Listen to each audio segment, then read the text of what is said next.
Hai semua. Okay, lama saja tak buat video kan. So, hari ni saja buat video.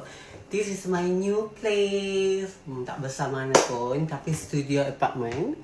And hari ni saja nak tunjuk you all. Semua saja nak keluar, saja nak pakai apa. Jom kita tengok. Ya, Miracle. Yang ini dia lebih instant booster. So, kalau you all pakai ini, memang bagus tau.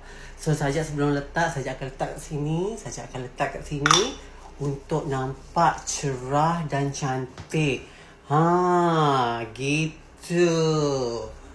I memang suka pakai lotion ni tau. Sebab kalau you tahu, dia ada keluar yang warna putih juga. Tapi yang ini adalah extra booster. Yang paling best kan, dia punya bau ni macam bau perfume mahal tau. I tak tahu lah bau perfume apa. Tapi I rasa bau perfume yang I pernah bau. Tapi I kena bercheck.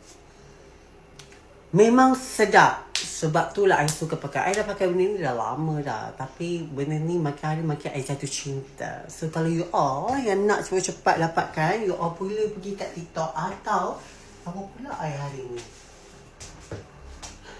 Okay, atau you all boleh pergi je dekat dia punya TikTok untuk official. Tengok dia punya live. Sekarang ni dia ada juga buat promotion tau.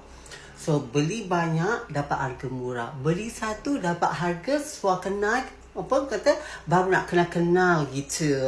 So apa tunggu lagi you all. Miracle memang best. Dia lagi satu, dia memang dia kalau you all rajin pakai, dia akan lagi nampak result. So jangan pakai hari ni, esok tak pakai, lusa tak pakai. Kena pakai hari-hari. Kalau you all yang mana-mana takut nak cocok ke, takut macam kata bila nak dapat putih cepat, this is the best option. Sebab apa I dah pakai ni, memang bagus. Dia sekata tangan, kata badan kita. Lepas tu you boleh pakai kat wajah juga tau. Apa pun macam mata, lips cantik gitu.